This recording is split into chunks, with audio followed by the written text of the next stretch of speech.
Alright, Shalom. First, I want to give all praises, glory, and honor to Yahweh B'Hashem Yahushai. Double honors to the apostles and elders, great millstone that rule well, that taught us truth, and blessings to the elect of the nation of Israel. Whether it be scattered, this is Brother Cow coming with another lesson. And Lord willing, you brothers and your few sisters will be edified. Now, it's not going to be a long lesson. I'm going to play two clips of Israelite women, so-called black women. And I just want you to feel, to watch the both clips, and look at the difference in mindsets between these two women and their actions. Alright, let's go here.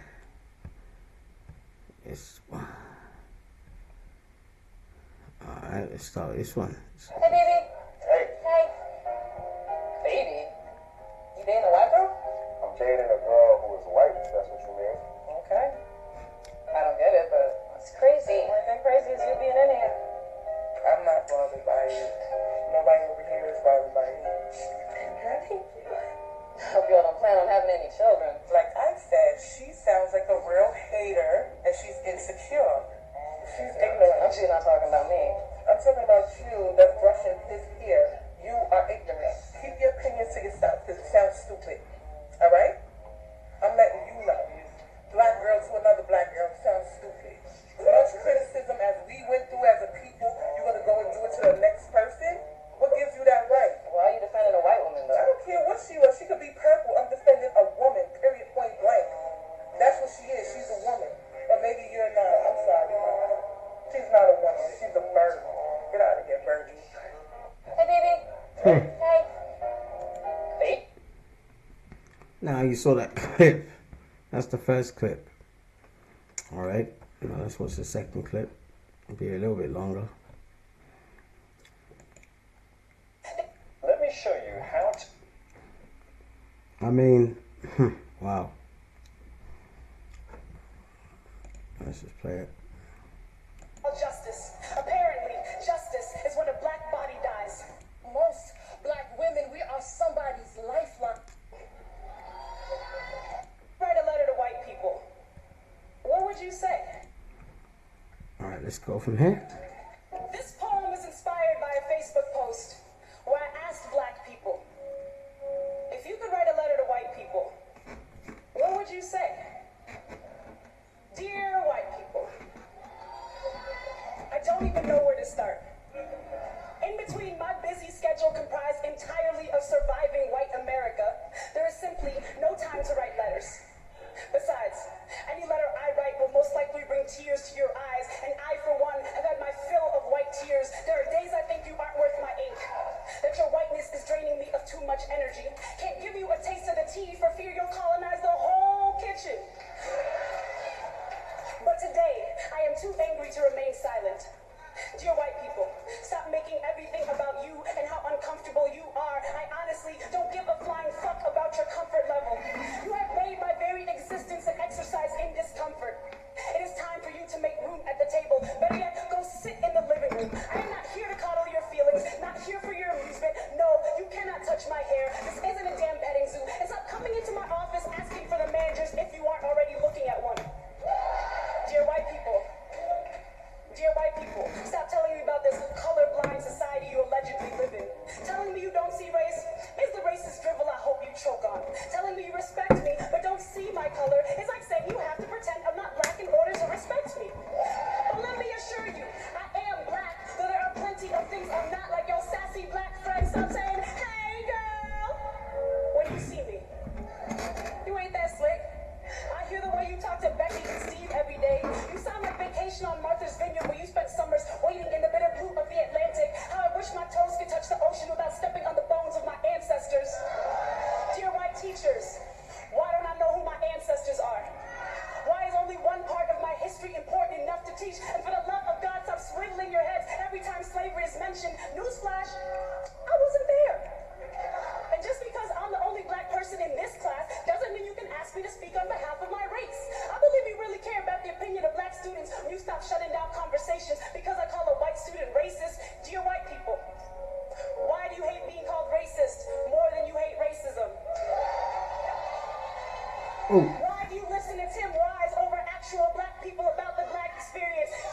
that was the clip I wanted to, the two clips I wanted to show are very powerful stuff.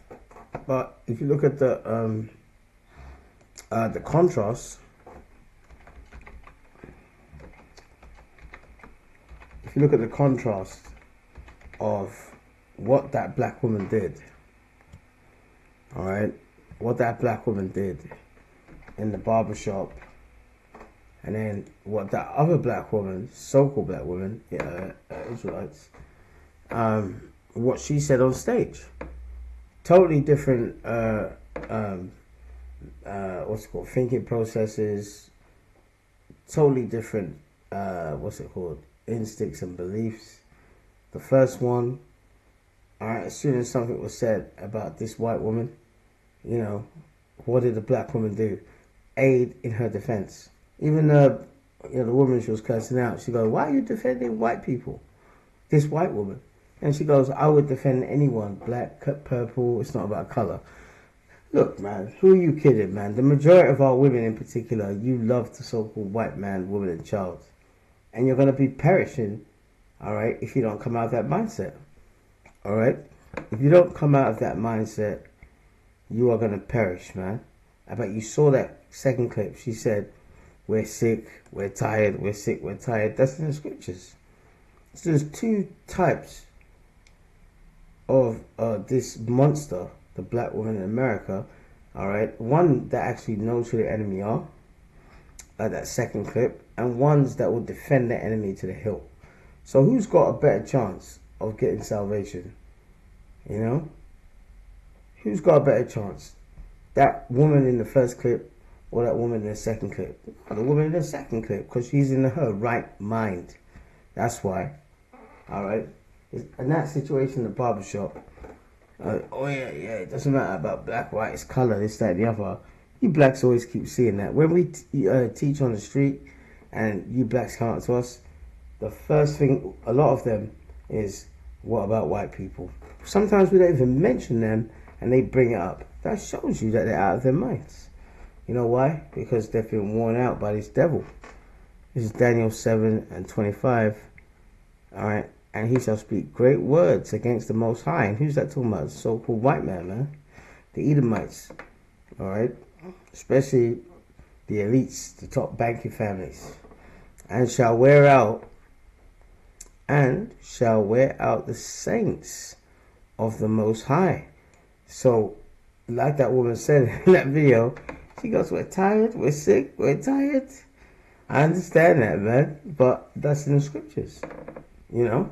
And the first one was basically, more or less destroying or trying to destroy verbally that woman that was doing the other person's hair. You know, why can't you just keep quiet? It was only a small comment that she made, a couple of things, but the first thing, when this black woman heard of it, she pounced, man, and she went to defend the so-called white woman. And if you Israelites, you so-called black people, all right, treated each other and how you treat these so-called white people, these Edomites, then we wouldn't have black and black crime. There's no epidemic of blacks killing whites, but there is an epidemic of blacks killing blacks. All right? So you're totally out of order, man. You know? So it said to wear out what? The saints of the Most High. All right? Wear out the saints of the Most High. And believe you me, a lot of our people, they are worn out. All right? But the ones of you that stick up for them, you ain't going to be able to save them, man. All right? You're wasting your time on that one. Proverbs 11:21. "Though hand join in hand, the wicked, Edomites, so-called white people, shall not be unpunished. But the seed of the righteous," all right, which is the elect, "shall be delivered." Because the elect is going to be delivered out of that nuclear fire. And from the chariot zapping people to death. All right? And it said, they'll hand join in hand. Okay? So they're and this is a lot of our women are hand in hand with the enemy. All right? and you saw, just a small example, if that was in a hairdresser's and they were all different races, not black, I don't think she would, and not white in particular, all right, who the comment was directed to that was rude, they wouldn't have cared whatsoever. But it's whitey, they love their master. It's sad, man. All right, let me get this here. Let's see now. I got one more here. A couple more scriptures. That's it.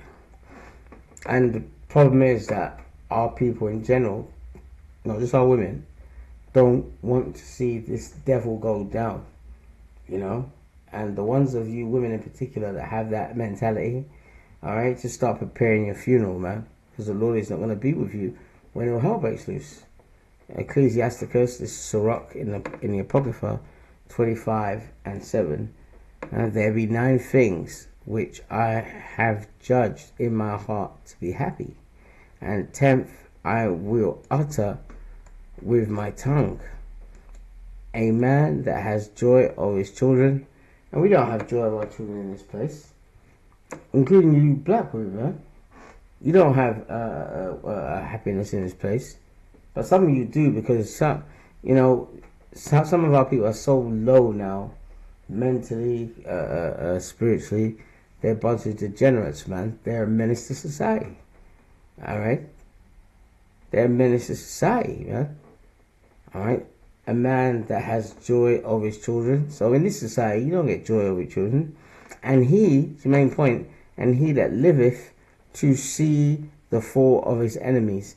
And who is our enemies? Esau, so-called white man, the Edomites, and the other nations.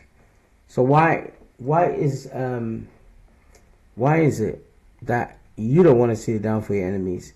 And I guarantee you, out of those 2 black women, those 2 clips that I showed you, so-called black women, those Israelite women, if the Lord was to save one of them, because remember, the Lord said, I will have compassion on whom I have compassion, I will have mercy on whom I have mercy.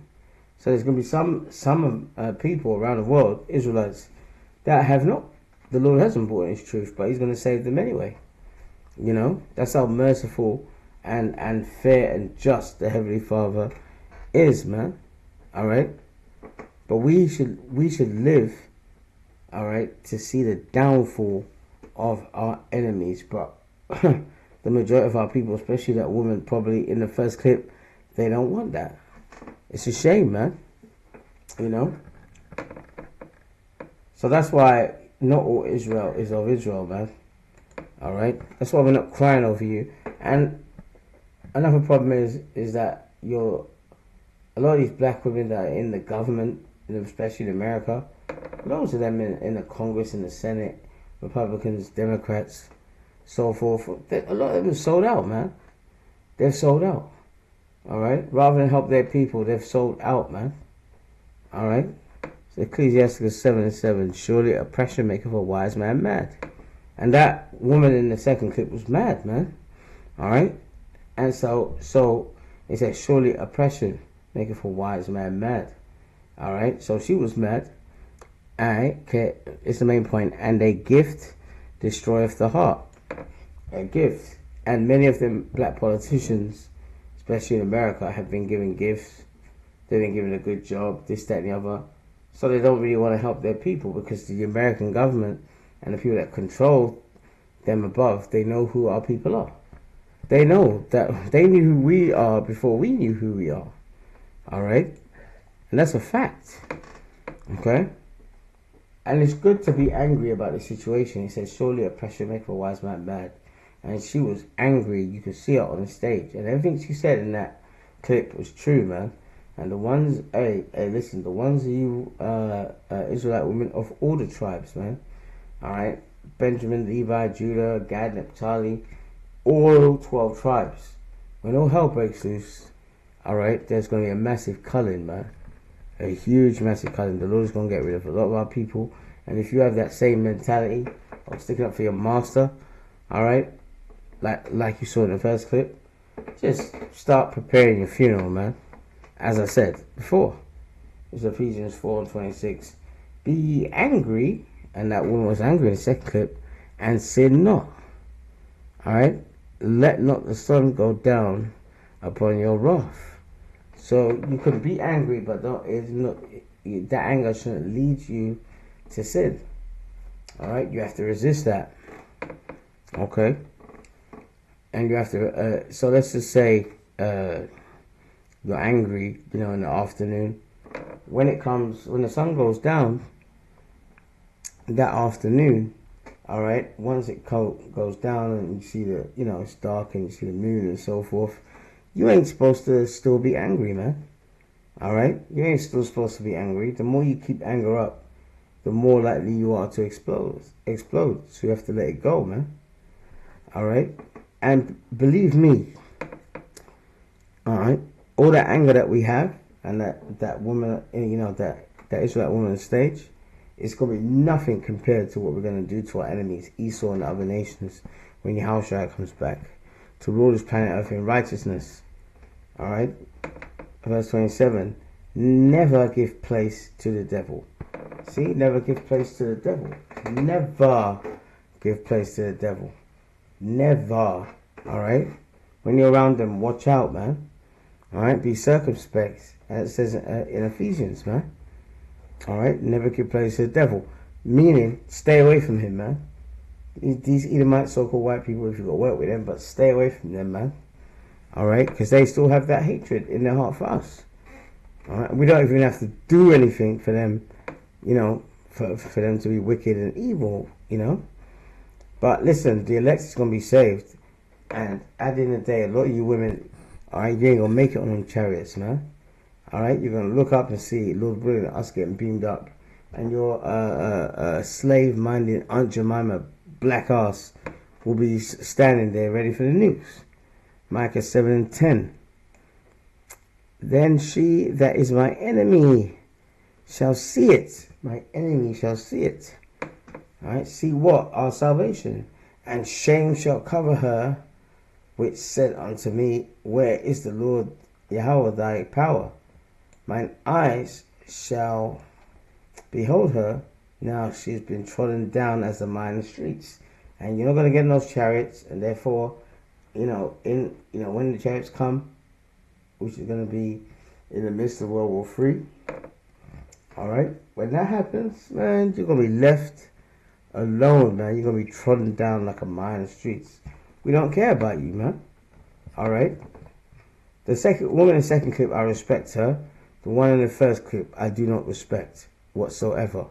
Oh, no, I didn't, she just saw someone being rude and, she intervened.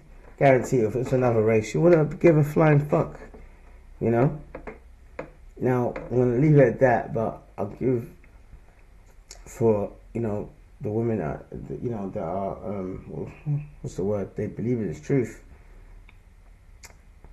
There's passages here in the Bible about how a woman should conduct themselves, man. In Titus and also in Proverbs 31. And you can start from verse 10, basically. Alright? And look at the subheading. A wife of noble character. Alright? And to have a noble character, means that you have to follow, what the Heavenly Father has ordained. And he said a man shall live to see the downfall of his enemies. So you're supposed to be the same, man. Alright? But if you're not the same, alright, death is coming for you.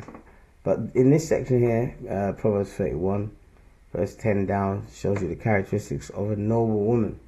And if you adopt those instructions into your life, then the Lord Yahweh Shai is faithful and will save you in these last days. Alright? Many of our women are going to be saved. But ones like the first clip, they basically got a noose around their neck, ready to be hanged. Alright? So learn the lesson from that. Alright, so listen, I pray you're edified. To the next lesson, show on.